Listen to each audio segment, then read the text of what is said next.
everyone. This is TRC Blog with Juliet Amy. Today I'm going to be talking about 5 ways you can create a relationship. Number 1, being in the right place, the right time.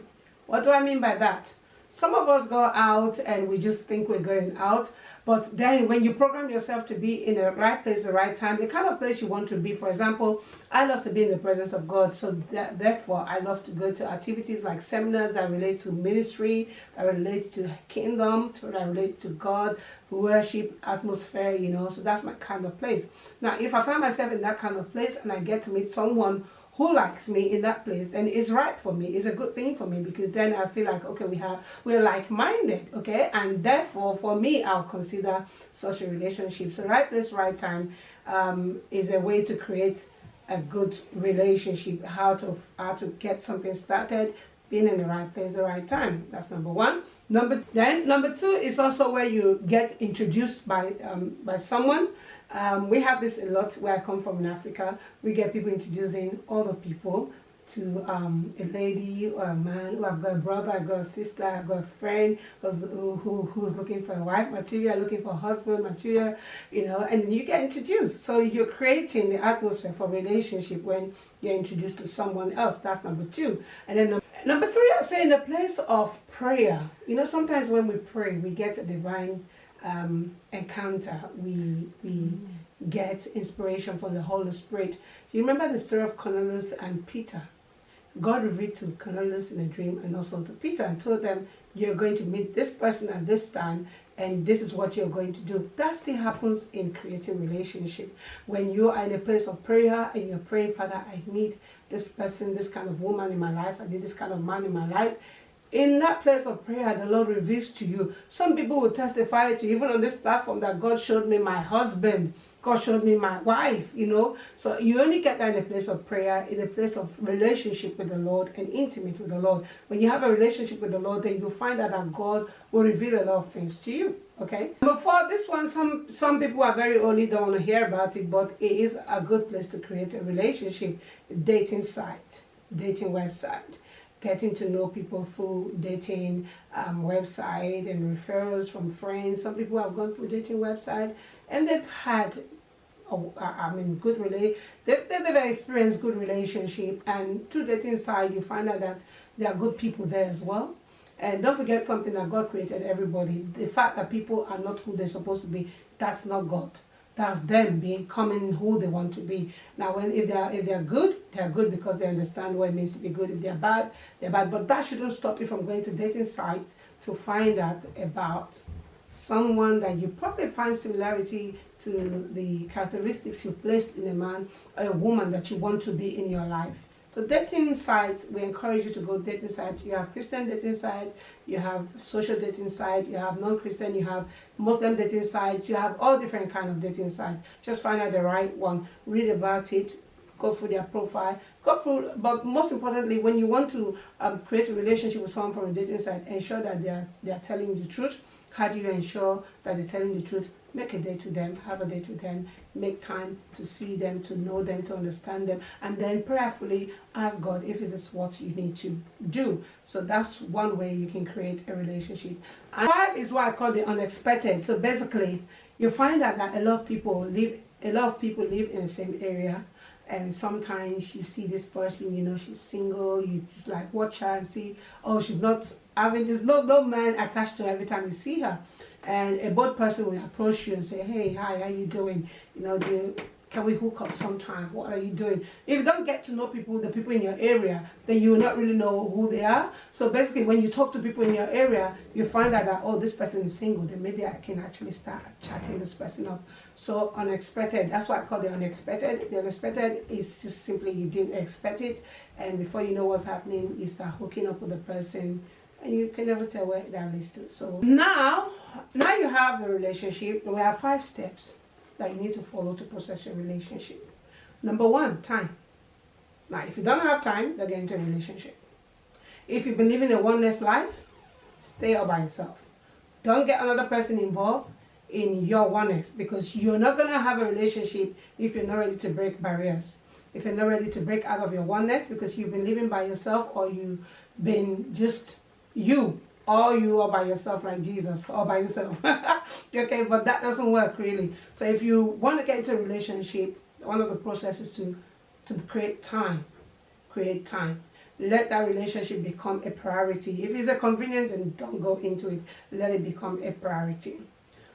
Be affectionate towards the person you've created a relationship with. So the process number 2 is be affectionate. Express your feelings.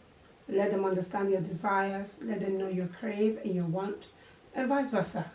Number 3, consideration. Now this is a big one. This is a bullet right there. When you have you're creating a relationship and then now you're processing the relationship, you must be considerate. It's a give and take situation. It's not a one-way situation. It's a give and take. You give, you receive. You give, you receive. And how do you do this? By understanding where the other person is coming from. Now, if you don't have a consideration in your relationship, then communication is going to break anyway. No matter how you do it, you're going to have a relationship that will end up with a puzzle that can never be sorted. Okay, so I will say to you, you have consideration. When you have time to think, you have time to, oh, if I do this, what will happen? Don't just think about self. Think about the other person. You're now in a relationship. You have created a relationship, and one of the process is to be considerate. Number 4, put yourself in the shoe of the person you are processing. Okay, so for example, if you don't want to be ignored, don't ignore the person. If you don't want to be left waiting when you booked a date and they're waiting for you, don't do it.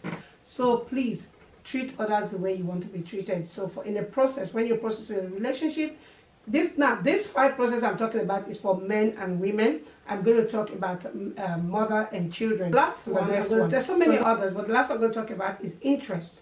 Now you must have the interest of the other person in your heart, because if you don't have the interest of the other person in your heart, what do? You're just interested in yourself. So what's the point of a relationship?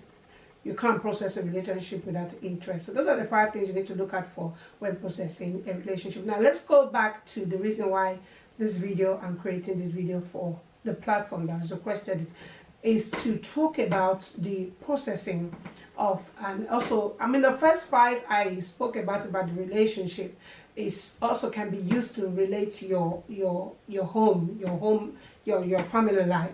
But this bit where processing the relationship between a mother and a child is paramount, because if you don't carry this following things out, you find out that you have a breakage in your home. And when you have a breakage, you are leaving room for the enemy to enter. You're leaving room for the child to run to somebody else to listen to them. So number 1 point, some of our African parents might not want to hear this one, but you got to hear this one.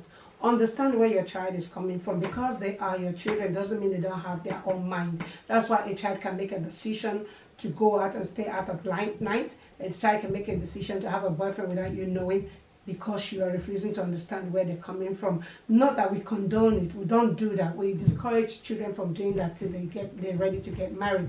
But understand where they are coming from. Now, number 2, love them regardless. They make a bad decision, love them. They're not listening to you, love them.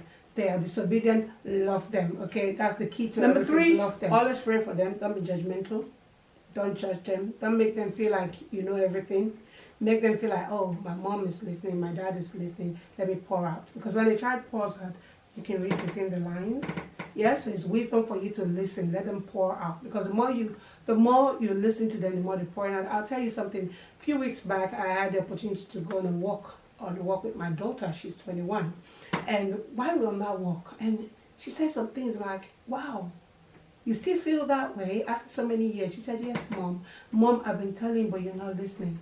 The fact is that, though it's not hurting me anymore because you were there to support me, but I still feel like you could have listened to me, and maybe I would have gotten the support I needed earlier, so the pain didn't have to linger on. Do you understand? And that really, really touched me. I felt really bad, So after that time, we came back home, and I started watching every move. That when she needs my attention, I'm there to listen. And when she needs to say, Mom, I need a hug, I'm there to give her a hug. When she says, Mom, and she says something that makes me laugh every time, I say, Mom, I need your affection right now. I say, okay, baby, come on. I know she wants to talk about something, so I make that audience for her to come in and talk to me. So please, always make room. I love this one. Number 4, Like I said before, make room. After making room, go and pray. Okay? Go and pray. Because it's in your praying platform that God speaks to you and give you answers how to rectify some of these things. Number 5, make a date with your child. No matter how young they are. 4, 5, 6, 7, 8, up to 30, make a date with them. You know what that does? It tells the child you're special. I want to hear everything you have to say. Now, when a child knows that you make a date with them, what my children do is that they look forward to that day in the month that we're going out. They look forward to it. And you hear them tell their friends, you know, oh, no, I'm going on a date with my mom. Like, you're going on a date with your mom? What kind of thing is it? You're going on a date? You say, yeah, you don't understand. It's our time of bonding. It's our time of relating. It's our time to express how we feel from last month to this month, what has been happening. So it's our time to bond. Really, so it's like, it's not just a date to go and eat or go to the cinema. It's a date where we are out there without no one involved, just you and your child. So parents, learn this. Make a date with your child. No matter how, as long as they're living at home, make a date with them. Teenagers need it even more. If you have a teenage daughter, a teenage son, make a date. You will be surprised. You'll be amazed what will come out of their mouth. Why? Because they're feeling this extreme love from their mom. They're feeling this bonding. They're feeling this woman, this man that cares for them. And it's like, oh, I don't need to hide anything from this person. Let me express what I'm going through. Peradventure, that child is going through a very rough time and I've not been able to come to you and to confide in you. That is a breaking point for them. So please remember, very important, make a date with your child. Now, for me as a minister and as a counselor, one of the biggest, the most important for me, with all the other 6 in line, the most important for me is the midnight prayer. Okay, the processing of every child must involve praying and fasting. The book of Mark chapter 9 verse 29 tells us, this one cannot go except through fasting and prayer. So when the child is sleeping, when the child's spirit is hovering, that is the time you call that spirit. Or the Spirit of God and your spirit, the 3 together, praying for that child. Guess what? You'll find out that there is a transformation because the heavens are listening to you pray upon that child, decreeing good things upon that child. Peradventure, there's a challenge. The child is disobedient. The child will not just listen, and they're argumentative all the time. Listen, midnight hour for 7 days. Go to that child's bedroom, intercede for that child, decree, pronounce positive things upon the life of that child, upon the life of the destiny of that child. And let me tell you guys, don't wait till a child is a teenager before you start praying. From the womb, you start praying for a child. When the child comes out, you start interceding for the child. Don't wait till they are 21 when they've gone so far. Start now. Even if they are 21 now and you've not done that before, start now. Start interceding, start decreeing good things upon that child. And I'm telling you, I am confident that that child, there'll be a U-turn. These are the processes that causes a relationship within a mother and the child to begin to spring forth, and there's light at the end of the tunnel. So don't give up. If you're watching me today, my name is Juliet Iyemi, TRC Vlog, your relationship counselor. There's more on our site. Please visit our blog. It's www.trc.net. Our vlog on YouTube is #TRC TV. We hope to hear from you, and I hope this has been a blessing to you and your child, your children. Maybe peradventure you can get them to watch the video as well, and they probably say, hey mom, did you hear that woman? Did you hear what she said? That's what I've been saying all this time. So but whatever happens, don't be judgmental, just listen to them. And it's in your listening, remember the Bible tells us it's time to be quiet. It's in your quiet time that God speaks to you. Listen to them. Listen to them. It'll be good. It all works out well in the end. If we'll listen to the Spirit of God, listen to the child will listen to you. Have a good day. Again, this is Juliet Iyemi, TRC Blog. Take care. Bye.